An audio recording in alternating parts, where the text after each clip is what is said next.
Buat lo yang anaknya Beamers banget, haram sih hukumnya kalau belum pernah punya atau minimal cobain deh E30. Dari raja DTM sampai ikon mobil anak orang kaya tahun 90-an. Ini gue Witansa, ayo kita kupas tuntas tentang BMW E30.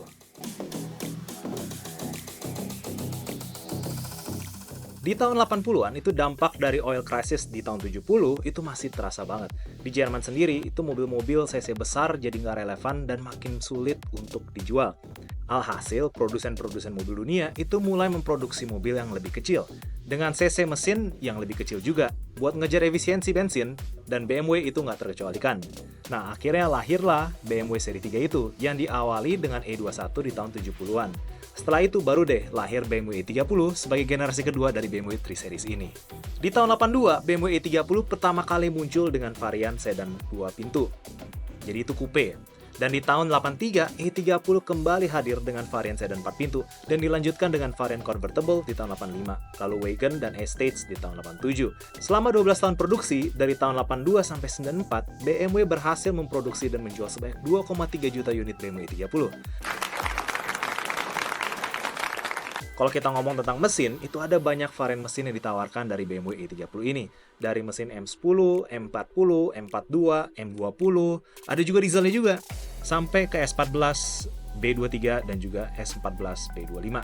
Nah, sedikit fakta unik nih, mesin M10 itu walaupun terkenal sebagai salah satu mesin BMW yang paling kuno, mesin itu adalah cikal bakal dari mesin S14. Mesin yang dipakai BMW E30 M3 yang mendominasi hampir semua kompetisi touring car di berbagai belahan dunia. Munculnya BMW E30 M3 inilah yang bikin E30 jadi salah satu mobil sedan touring yang paling ikonik di dunia, dengan catatan sejarah yang sangat mengagumkan. Untuk tahu itu, kita kembali ke tahun 80-an dulu nih. Rivalitas BMW Mercy itu belum begitu sengit di saat itu ya. Keduanya itu masih bergerak dengan keunikan brandnya masing-masing. Sampai pada masanya di tahun 84, muncul ajang balap Deutsche Tourenwagen Meisterschaft atau DTM. Nah, di DTM itu semua mobil terbaik Eropa itu ikutan balap buat ngebuktiin kalau mereka itu yang terbaik. Nah, pastinya BMW nggak mau ketinggalan dong. Apalagi setelah ngelihat dominasi Mercy 190e yang nggak cuma dominan di pasar sedan touring car, tapi juga dominan banget di DTM.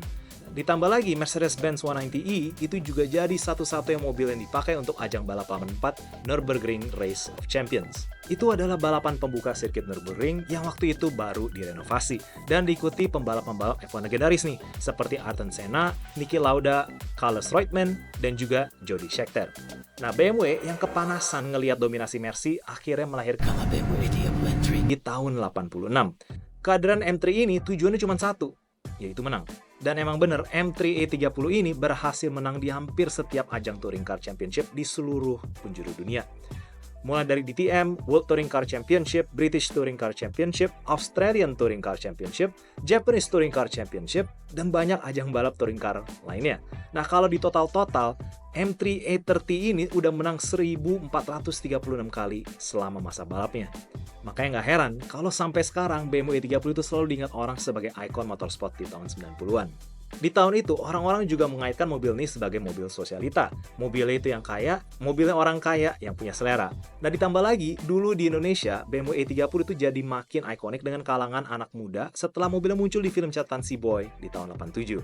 Di film itu, Ongki Alexander yang mainin perannya Si Boy, sering banget kelihatan nyetir E30 M10-nya dia nih, dengan body tank MTEK 1, sport seat, dan juga velg 5 spoke. Sampai sekarang, BMW E30 di Indonesia itu masih dijulukin BMW Mas Boy gara-gara film itu.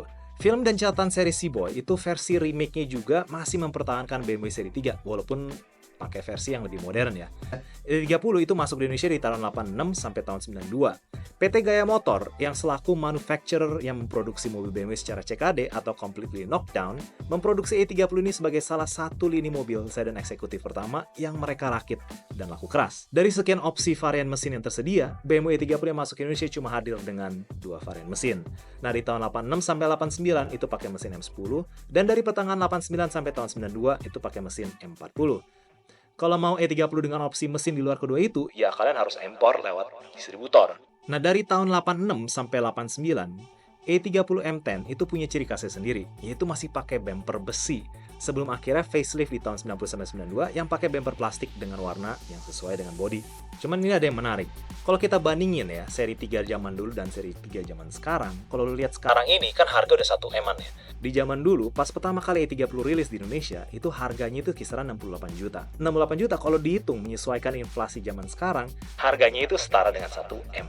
Jadi kadang-kadang gue bingung, kita ngeliat, wah harganya masih murah, di bawah 100 juta, kadang-kadang bisa dapat 50, di bawah 50. Dan kalau kita lihat sekarang BMW 3 Series itu bisa harganya sampai 1 M-an kan, kelihatannya kayak rada mahal ya, tapi ya zaman dulu itu harganya segituan. Jadi coba bayangin, kalian hidup di tahun 90-an, dan ngelihat BMW E30 seliweran di jalan itu, yaitu ibarat kalian ngelihat BMW G20 sekarang ya. Gokil kan? Lucunya, sekarang kalian bisa beli mobil nih dengan banderol harga yang sama kayak waktu zaman dulu dirilis. Bedanya, sekarang kisaran harga BMW E30 itu sudah benar-benar variatif, tergantung kondisi.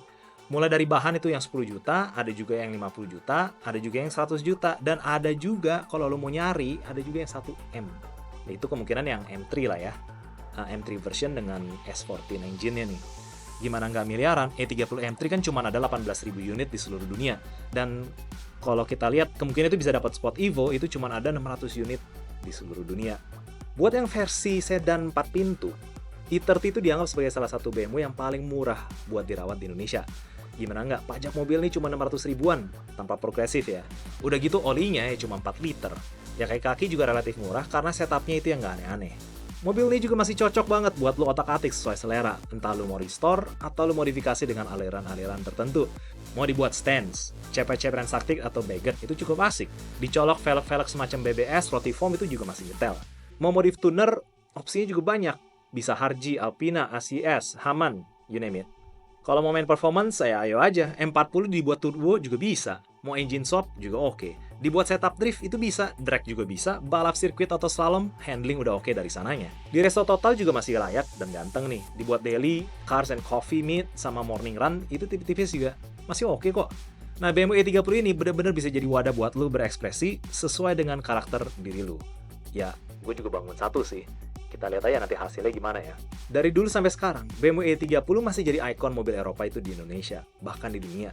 Baik itu sebagai jagoan balap di sirkuit maupun ikon bintang film pada masanya. Iconic, legendaris, dan timeless. Ini ada 3 kata yang muncul di kepala gue kalau gue ngelihat BMW E30. Tapi sedikit reminder dari gue buat kalian yang pengen punya BMW E30 sampai ke bawah mimpi nih. E30 itu memang murah dirawat, tapi sekarang itu nggak lagi murah untuk diperbaiki. Kalian harus peka sama hal-hal detail seperti dudukan aki, deck, firewall yang rentan kropos. Airflow meter atau FM yang kalau rusak itu gantinya juga nggak murah, tapi bisa dibenerin sih.